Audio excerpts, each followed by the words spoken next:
J'espère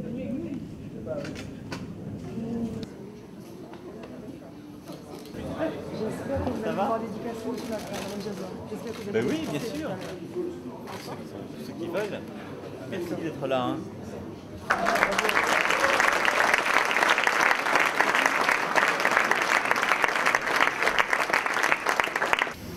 Je ne propose pas une énième réforme du Code du travail.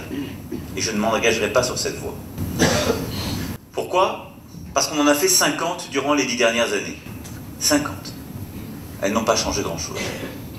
Par contre, la transformation que nous devons conduire, c'est celle qui consiste à accepter qu'une loi faite à Paris ne vaut pas pour tous les salariés, toutes les entreprises, tous les secteurs et toutes les tailles d'entrepreneurs pour tout le pays. Ça n'est pas vrai. Et ça ne tient plus.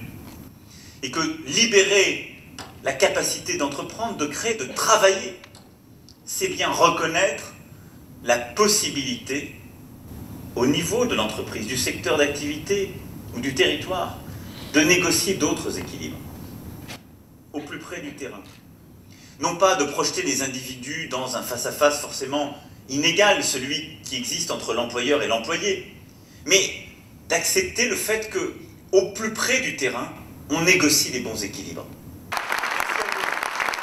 Et donc, ce que je veux, et ça fait partie des engagements que je prends dès à présent, c'est pouvoir travailler dans le cadre de notre Constitution, parce qu'elle le prévoit déjà, à une adaptation de la norme, ici. En faisant quoi? Mais en reconnaissant cette capacité que notre Constitution permet de déléguer, justement, la capacité normative au territoire, de déléguer l'élaboration de la norme à la Guadeloupe, sur des situations, des champs d'activité que nous aurons à définir et que nous devons préciser. Nous évoquions tout à l'heure le Code des marchés publics. Mais parce qu'il faut reconnaître que la norme, partout, pour tout, ne garantit pas l'égalité républicaine. Parce que la réalité de notre égalité se fracasse sur la réalité de nos géographies et de nos situations multiples. C'est ça ce qui se passe aujourd'hui. Ensuite, pour tout le territoire, ce que je veux, c'est un droit à l'erreur. C'est une autre forme de relation entre nos concitoyens et l'administration. Qu'est-ce que ça veut dire? Ça veut dire simplement reconnaître un droit à l'erreur. Ça veut dire reconnaître que quiconque se trompe de bonne foi, et j'insiste sur ce point, et qui est contrôlé pour la première fois, doit pouvoir être accompagné, conseillé, corrigé, mais pas immédiatement sanctionné. Or aujourd'hui, que vous soyez de bonne ou de mauvaise foi, le premier contrôle tombe comme un couperet, partout et quels qu'en soient les sujets. Nous, au combat pour la Guadeloupe, nous, au combat pour la République, vive la Guadeloupe, vive la République, vive la France. Merci pour votre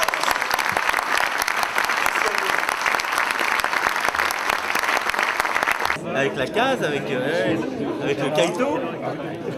Et Gérard, qu'est-ce qu'il fait de beau? Alors.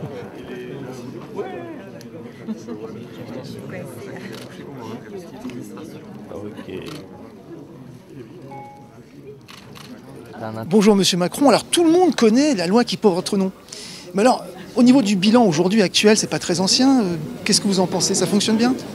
C'est trop tôt pour le dire en totalité. C'est une loi qui a été promulguée le 6 août 2015. Donc elle a presque 1 an et demi d'existence, elle a à peu près 1 an et demi d'existence. Il y a des secteurs qui ont déjà évolué, par exemple la réforme dans le secteur des transports, l'ouverture des commerces le dimanche. Il y a eu plusieurs milliers d'emplois qui ont été créés dans ces deux secteurs grâce à ces ouvertures. Ensuite, il y a des réformes qui sont en train d'être mises en œuvre. Et là, il faut que on s'approprie la réforme des prud'hommes, par exemple, qui était une réforme qui est très importante. Les procédures sont en train de changer. Là, j'avais remarqué. Oui, mais ça a un impact. Donc c'est une bonne chose. Les accords de maintien dans l'emploi défensif, etc. Donc ça, c'est la transformation sociale.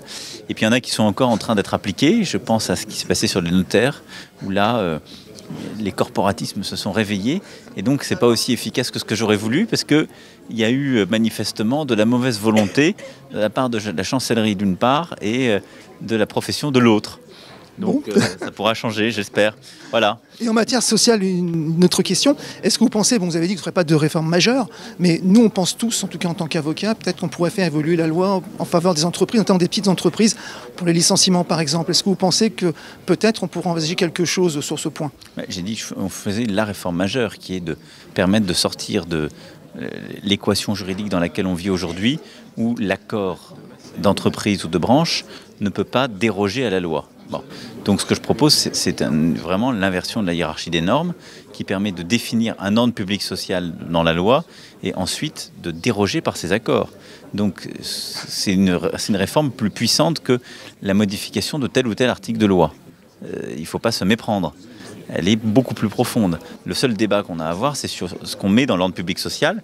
Et j'ai rappelé, comme je l'avais d'ailleurs toujours dit sur ce sujet, que pour ce qui est de la durée légale du travail, moi je suis pour maintenir les 35 heures, parce que je pense que la vraie latitude qu'il faut donner, c'est celle au niveau de l'accord de branche ou d'entreprise, de déroger, d'avoir plus de souplesse.